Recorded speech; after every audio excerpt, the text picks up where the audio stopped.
প্রাথমিক বিজয় অর্জন হয়েছে উল্লেখ করে বিএনপির নেতারা জানিয়েছেন, এই বিজয় এখন সংহত করাই তাদের প্রধান কাজ।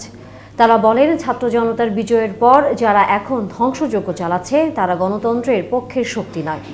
দ্রুত তাদের আইনের আওতায় আনার দাবিও জানিয়েছেন বিএনপির মহাসচিব সহ দলটির জ্যেষ্ঠ নেতারা। বিস্তারিত জানাচ্ছেন শফিক আহমেদ। ছাত্র জনতার গণ আন্দোলনে সরকার পতনের পর বিএনপির এই মহাসমাবেশ, মূলত এই মহাসমাবেশ থেকে সুনির্দিষ্টভাবে বেশ কিছু নির্দেশনা দেন বিএনপির মহাসচিব মির্জা ফখরুল ইসলাম আলমগীর সহ দলটির স্থায়ী কমিটির সদস্যরা। আমি রাষ্ট্রপতির কাছে আহ্বান জানাবো, অতি বিলম্বে কোন বিলম্ব না করে ইন্টারিম গভর্নমেন্ট যেটা শহরের দাবি অন্তর্বর্তীকালীন সরকার, সেই সরকার গঠন করুন। কোন বিলম্ব না করে এই সরকার তারা 3 মাসের মধ্যে নির্বাচন করবেন, সেই ব্যবস্থা তারা করবেন। এবং এর জন্য পূর্ণ সহযোগিতা আমরা তাকে দেবে, জনগণ তাকে দেবে। বন্ধুগণ, এই অন্তর্বর্তীকালীন সরকার এদেশের মানুষের অধিকার, এই অধিকার প্রতিষ্ঠা করার জন্য দায়িত্বপ্রাপ্ত হবে। তাই মানুষের অধিকার আরেকটি, যে ছাত্ররা যে অধিকারের আওয়াজ তুলেছে, আজকে সুপ্রিম কোর্ট রায় দিয়েছে। এছাড়া বাংলাদেশের যে মানুষের যে অধিকার, গত 16 বছর যাবৎ এদেশের মানুষ নিজের হাতে ইচ্ছা মতো ভোট দিতে পারে না। তাই মানুষের জনগণের অধিকার সুষ্ঠুভাবে তাদের ইচ্ছা মতো ভোট দেওয়ার সুযোগ এই অন্তর্বর্তী সরকারকে করতে হবে। অমুক জায়গায় জায়গা দখল হচ্ছে, অমুক জায়গায় বাড়ি দখল হচ্ছে, আমি এই সমস্ত অনেক কিছু শুনেছি। এগুলো সব প্রতিহত করতে হবে। এখন সবাই, অনেকেই যারা বিএনপি করে না, যারা যুবদল করে না, যারা কখনো রাজনীতি করে নাই, তারা এখন ব্যক্তি স্বার্থ চরিতার্থ করে। এই জন্য ঐক্য যেটা সৃষ্টি হয়েছে, এই ঐক্য ভাঙার জন্য সরকারে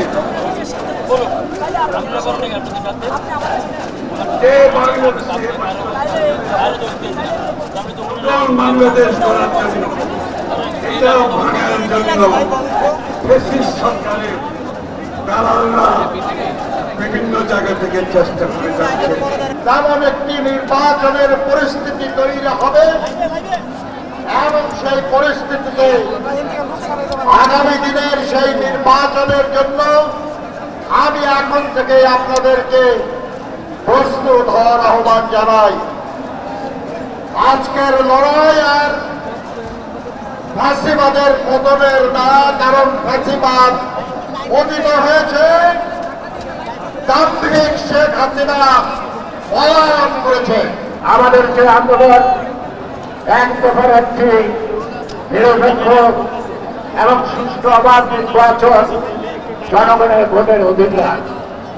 আমরা বলবো সরকার গঠন করেন এবং গণতান্ত্রিক গঠনের যাত্রা সূচনা করেন। মহাসমাবেশে ছাত্রদল, যুবদল, কৃষক দল, মহিলা দল, মুক্তিযোদ্ধা দল, মৎস্যজীবী দল সহ অঙ্গ এবং সহযোগী সংগঠনের নেতাকর্মীদের পাশাপাশি বিভিন্ন শ্রেণী পেশার মানুষ এই মহাসমাবেশে অংশ নেন। সমাবেশের এক প্রান্ত গোটা পল্টন এবং ফকিরাপুল হয়ে শাপলা চত্বর দিয়ে মতিঝিল পর্যন্ত ছাড়িয়ে যায়। অপর প্রান্ত কাকরাইল হয়ে শান্তিনগর দিয়ে জাতীয় প্রেস ক্লাব পর্যন্ত ছড়িয়ে পড়ে বিএনপির নেতাকর্মীদের পদচারণা। এই গণজমায়েতে লন্ডন থেকে ভার্চুয়ালি যোগ দিয়ে দলের নেতাকর্মীদের দিক নির্দেশনা দেন বিএনপির ভারপ্রাপ্ত চেয়ারম্যান তারেক রহমান। ছাত্র জনতার এই রক্ত ঝরা বিপ্লবের চূড়ান্ত লক্ষ্য একটি বৈষম্যহীন গণতান্ত্রিক বাংলাদেশ। তাই বিপ্লবের লক্ষ্য বাস্তবায়নে দ্রুততম সময়ের মধ্যে জাতীয় নির্বাচন অনুষ্ঠান করতে হবে। দ্রুততম সময়ের মধ্যে জনগণের ভোটে নির্বাচিত প্রতিনিধিদের কাছে ক্ষমতা হস্তান্তর করতে হবে। স্বৈরাচার হাসিনা পতনের রক্ত রঞ্জিত বিপ্লবকে সার্থক এবং সফল করে আসুন নাগরিক হিসাবে আমরা আরো দায়িত্বশীল আচরণ। বিএনপির পক্ষ থেকে ছাত্র জনতার আন্দোলনে যারা শহীদ হয়েছেন তাদের বিনম্র চিত্রে স্মরণ করেন বিএনপির ভারপ্রাপ্ত চেয়ারম্যান। নিহতদের বীর শহীদের মর্যাদা দেওয়ার কথা বলেন তিনি। এছাড়াও যাদের অঙ্গহানি হয়েছে তাদের সুচিকিৎসা নিশ্চিত করার নির্দেশনা দেন বিএনপির ভারপ্রাপ্ত চেয়ারম্যান তারেক রহমান। দেশবাসীর পাশে থেকে শান্তি শৃঙ্খলা ফিরিয়ে আনতে দলীয় নেতাকর্মীদের প্রতি আহ্বান জানান বিএনপির নেতারা। শফিক আহমেদ, ৭১, ঢাকা।